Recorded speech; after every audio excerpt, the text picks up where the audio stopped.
भारत माता की, भारत माता की, भारत माता की, वंदे वंदे वंदे।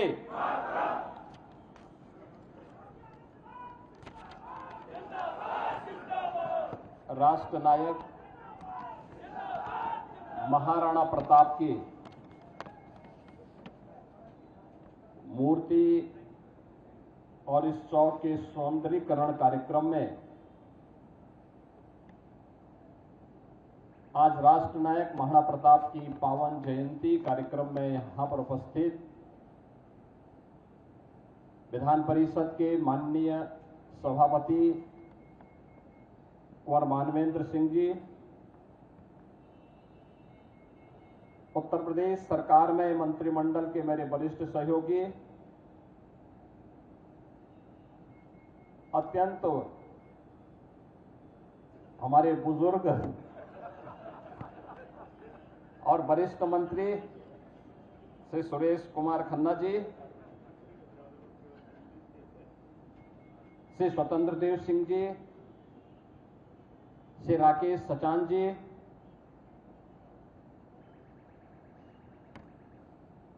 श्री दयाशंकर सिंह जी,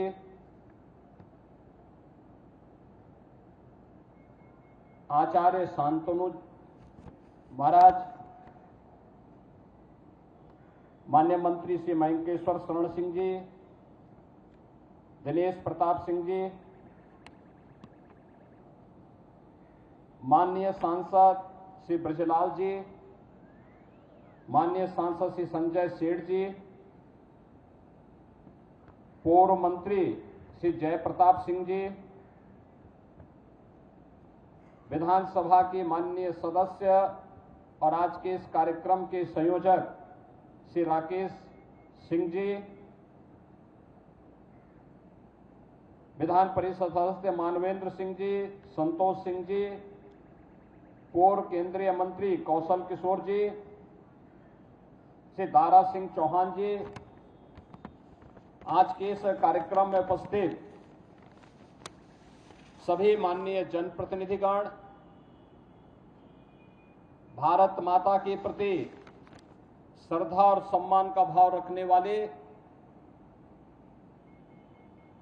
महाराणा प्रताप जैसे राष्ट्र नायकों के प्रति श्रद्धा और सम्मान का भाव रखने वाले सभी उपस्थित बहनों और भाइयों, आज भारत माता के महान सपूत राष्ट्र नायक महाराणा प्रताप की पावन जयंती है। इस अवसर पर महाराणा प्रताप की स्मृतियों को कोटि कोटि नमन करते हुए देश की वर्तमान चुनौतीपूर्ण स्थिति में राष्ट्र नायक महाराणा प्रताप, राष्ट्र नायक छत्रपति शिवाजी महाराज और राष्ट्र नायक गुरु गोविंद सिंह जी महाराज जैसे राष्ट्र नायकों का स्मरण हर भारतवासी के लिए एक नई प्रेरणा है। हम सब जानते हैं कि 9 मई 1540 को राजस्थान की वीर भूमि में महाराणा प्रताप का जन्म हुआ था। मात्र 27 वर्ष की उम्र में उन्होंने पहला युद्ध लड़ा था। उस समय मेवाड़ के ज्यादातर दुर्ग और किलों पर अकबर ने या तो कब्जा कर लिया था या उन्हें अत्यंत कमजोर बना दिया था। लेकिन विधर्मियों के सामने देश की आन मान और शान को डिगने नहीं देंगे,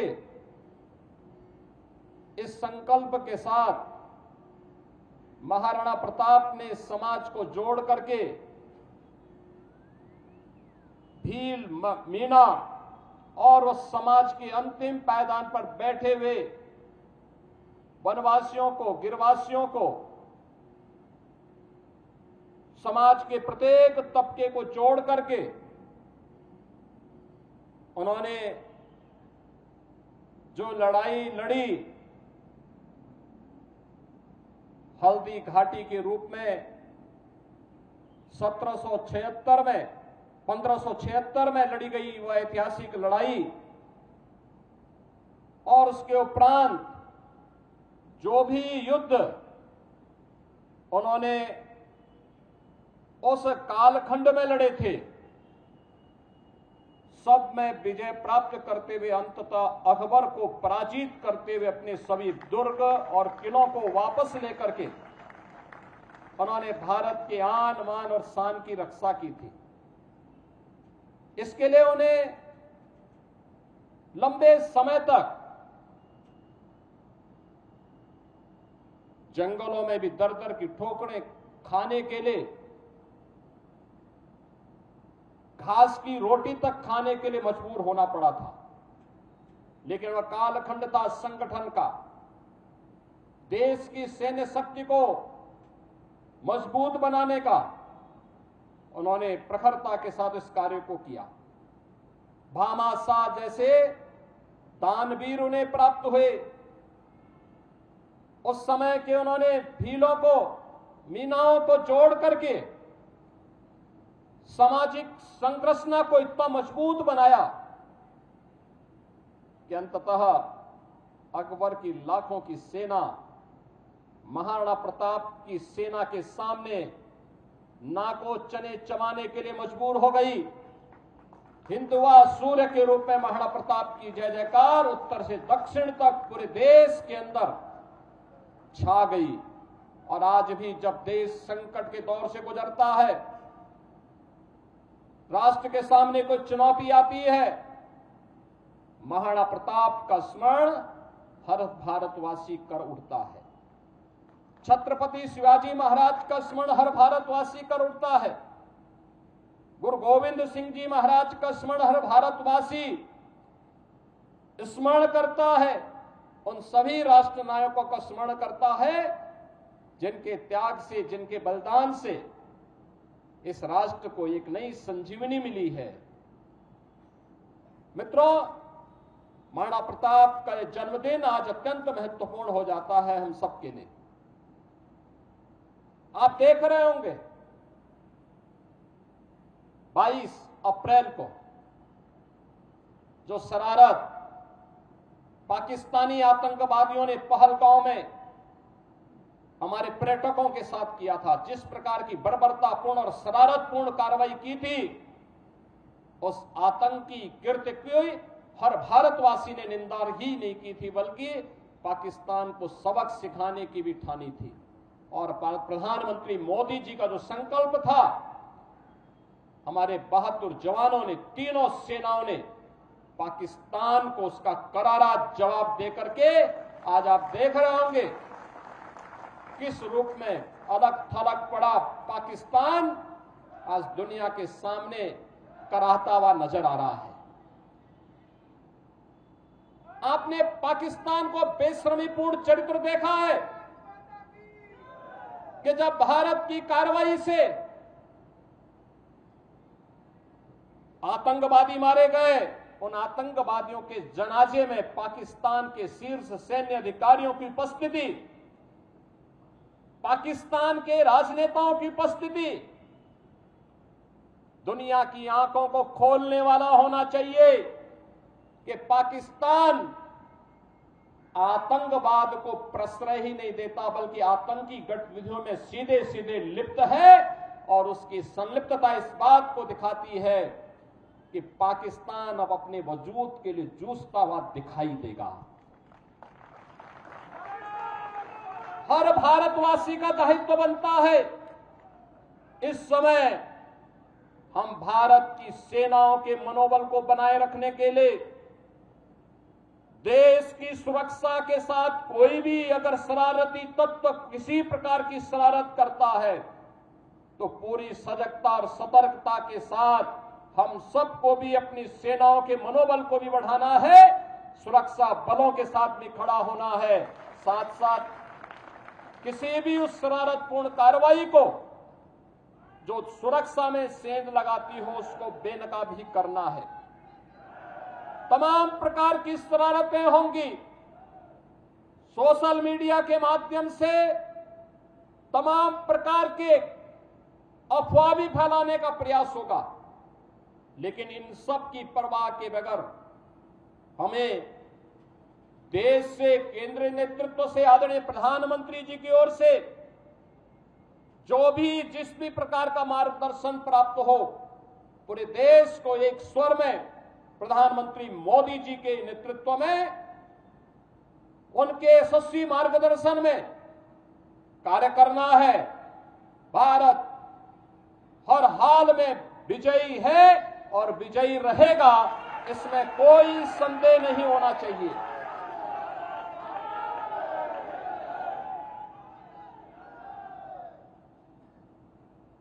बहनों और भाइयों, महाराणा प्रताप की जयंती हम सबको एक नई प्रेरणा प्रदान कर रही है। हर भारतवासी इस चुनौतीपूर्ण समय में भारतीय सेना के साथ उनके मनोबल को, सैन्य अधिकारियों और पूरी सैनिकों के साथ कदम से कदम मिलाकर के सहयोग करने के लिए तत्पर होगा। इस विश्वास के साथ मैं धन्यवाद दूंगा विधानसभा के माननीय सदस्य श्री राकेश प्रताप सिंह जी को, जिन्होंने संकल्प लिया कि चौराहे का सुंदरीकरण हो, मूर्ति को गरिमा और गौरव के साथ, यहां पर सम्मान के साथ इस मूर्ति के रखरखाव की व्यवस्था की जा सके। मैं धन्यवाद दूंगा विधान परिषद के माननीय सदस्य श्री मानवेंद्र सिंह जी को, जिन्होंने अपनी निधि से यहां पर इस चौराहे के इस द्वार का निर्माण करवाने में अपना योगदान दिया है। मित्रों, मुझे याद है 1998 में इस चौराहे पर मूर्ति की स्थापना का प्रस्ताव, उस समय स्वर्गीय बाबूजी कल्याण सिंह जी मुख्यमंत्री थे और तब प्रस्ताव मैंने ही दिया था, मैं सांसद था।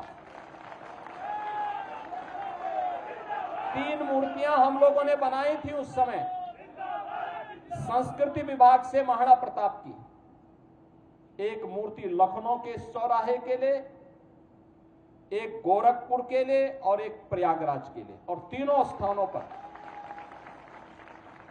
श्री नरेंद्र कुमार सिंह गौर उस समय संस्कृति मंत्री के रूप में कार्य कर रहे थे। उन्होंने, डॉक्टर गौर जी ने इन तीनों मूर्तियों के लिए सहमति दी। मूर्तियों की स्थापना का कार्यक्रम हुआ। मैं स्वयं भी उस कार्यक्रम में यहां उस समय मौजूद था, जब कल्याण सिंह जी के कर कमलों से इस कार्यक्रम को यहां पे संपन्न कराया गया था। और गोरखपुर में भी भव्य मूर्ति आज के रक्षा मंत्री और उस समय के भारतीय जनता पार्टी के अध्यक्ष माननीय श्री राजनाथ सिंह जी के कर कमलों से हम लोगों ने उस मूर्ति का गोरखपुर में स्थापना का कार्यक्रम संपन्न किया था। और मुझे प्रसन्नता है कि आज सुंदरीकरण के कार्यक्रम के साथ मुझे फिर इस कार्यक्रम के साथ जुड़ने का अवसर प्राप्त हुआ है। इस चौराहे को आगे से हम लोग महाराणा प्रताप चौराहे के रूप में ही जानेंगे। इस विश्वास के साथ मैं एक बार फिर से पूरे प्रदेश वासियों की ओर से देश की बहादुर सेनाओं के मनोबल को बढ़ाने के लिए हर उत्तर प्रदेश वासी देश के साथ प्रधानमंत्री मोदी जी के यशस्वी नेतृत्व में पूरी मजबूती के साथ खड़ा होगा।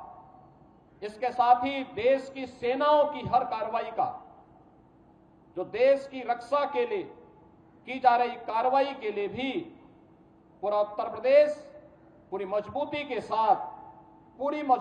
साथ उनके मनोबल को बढ़ाने के लिए अपना योगदान देता रहेगा। इस विश्वास के साथ मैं एक बार फिर से महाराणा प्रताप की जयंती के अवसर पर उनके श्री चरणों में कोटि कोटि नमन करते हुए महाराणा प्रताप का यह यशस्वी